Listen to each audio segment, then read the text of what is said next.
What is vote? Vote. Vote is your birthright. Vote is your birthright. The one vote that you vote for your MP is a birthright. Why is it birthright? Why vote is a birthright? It is a birthright because vote is a power. Vote is a power that makes you become a real human. So vote is not just a vote. Vote is a portion of your power that you give in to a person in the polling booth, and you appoint that person saying that I am giving you the power to make the decision over my land rights, my birth rights, and my resource and everything that I have in my land. We have been manipulated saying that vote is just a vote. You can sell a vote for 10 kina, 20 kina, or 6 packs, or 1 carton beer, or a Lemblop's carton. We were taught to see vote as just a number game. And they said politics is a number game. It's about number.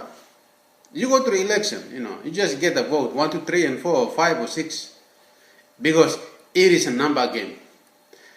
But let me tell you today that vote is just not an ordinary thing that you can misuse just like that.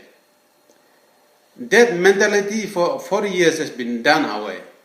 You must remember that vote is very important, because vote is a power, the portion of power that you have, because vote is your birthright. And what is your birthright? A birthright is something that makes you become a person in your society, because birthright is your identity.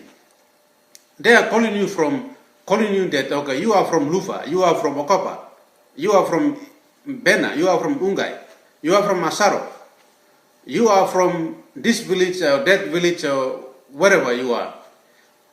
And then they define you by your birthrights. How do you get your birthrights? Because your birthrights range from your clan. They say you come from that clan, you come from that particular tribe. That is where your birthrights come from. And that particular clan and that particular tribe is define your identity. How do that clan and tribe define your identity? Because you have a land rights. Why do you have a land rights? Because you have a birthright. And certain clans and certain tribe as a portion of a land, and that land is allocated to the family by family according to their ancestors, because the ancestors passed down that birthright from the firstborn down to the lastborn, and that birthright is the land rights. And when we go into a polling vote during the election, we go to the polling booth to cast our votes. We are casting that portion of that birthright. We are casting that portion of that birthright to a certain leader, certain politicians to represent us in a bigger economical perspective. Because in the village level, we are represented by our clan leaders, our tribe leaders, and they maintain our economy according to our tribe leaders. For example, when you go to a certain place and they're making a feast, they will call the chief, they will call the tribe leader. They allocate the goods and services to that tribe leader, and that tribe leader will divide the goods among the chiefs of the clan leaders, and the clan leaders divide the goods among the families. That is how the power works. From the traditional society, we had that power ranging from the big men down to our clan leaders and the families. And individuals were benefited according to the power which has been distributed. And the goods were distributed according to those clans and villages and the clan leaders and the family which they live in. When we look at the modern economy is based on power and based on decisions and based on systems and principles And the political system is operated on principles and systems.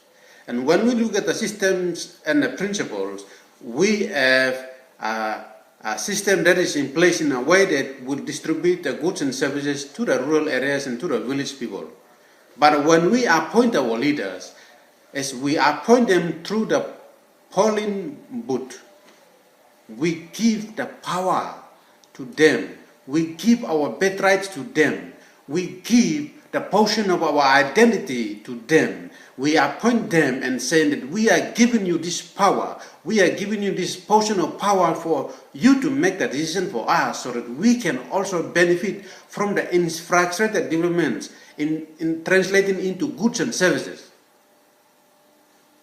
We did not know the kind of power that we gave to them, but that is how the power transcends, and that's how the economy is transcend to the rural people and to the urban areas.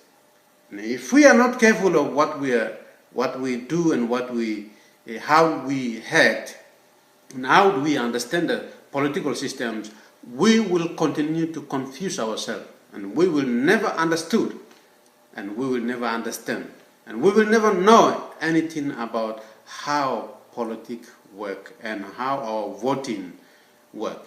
Because when we voted a person and when he goes into the parliament, we have 100% eligible and 100% have rights to benefit from every decision that person makes. And if that person does not make a proper decision, better decision that benefit us, we have every right to go to the Ombudsman Commission and seek for advice to bring those leaders into accountability, because we, as the voters, have the right to do that. And if you know about these things and if you are keeping under the table, there is a problem, because that is where we are covering up the corruption and blah, blah, blah, everything. So, Eastern Islanders, remember, don't sell your vote. Don't sell your vote cheaply to the primitive politicians.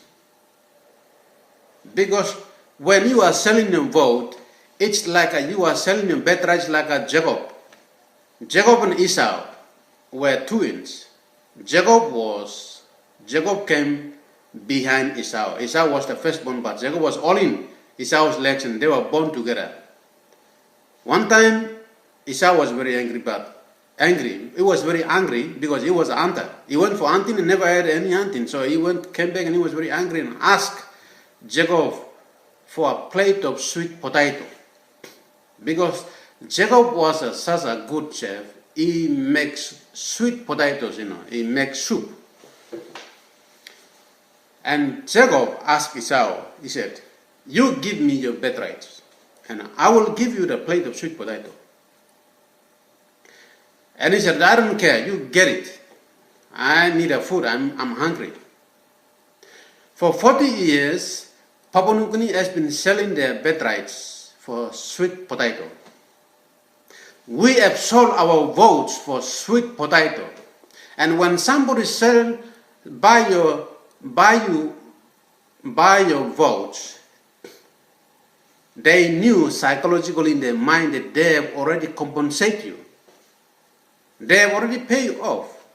For the next 5 years, they accumulate their wealth. They accumulate their self and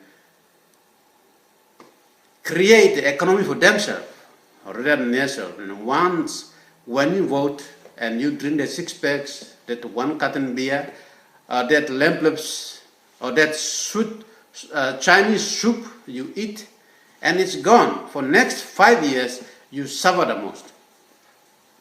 So if you are Eastern Islanders watching this clip, or if any of you Papua New Guineans, 2017 elections, you must think.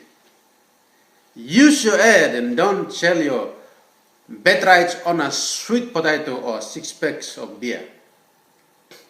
Think about your future. Think about your children. Think about the kind of life that you want to live.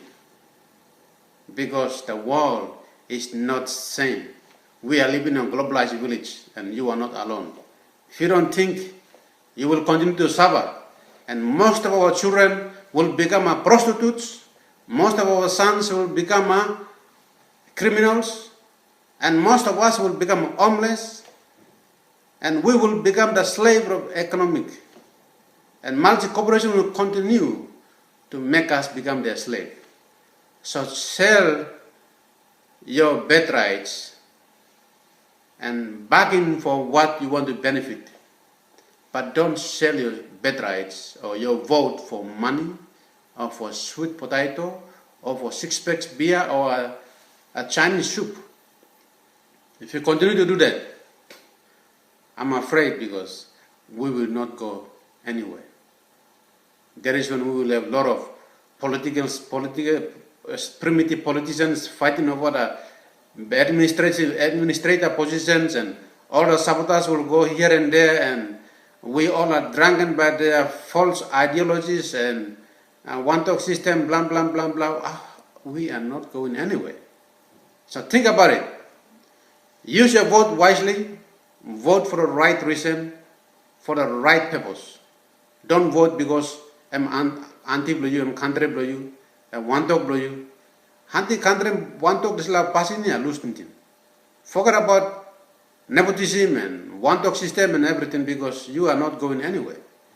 Because if any of you not benefit, the other party will still full on the other side. So there is no way we are heading to a prosperity and peace and harmony. So I'm encouraging Easternlanders to use your ad, use your God-given ads, reason things out, and make the better decision for tomorrow. So we all will benefit and we will create our economy a better place for live instead of migrating to other centers in Papua New Guinea. Thank you for watching this clip. If you are happy with this clip, please share with anyone that you come across. Thank you.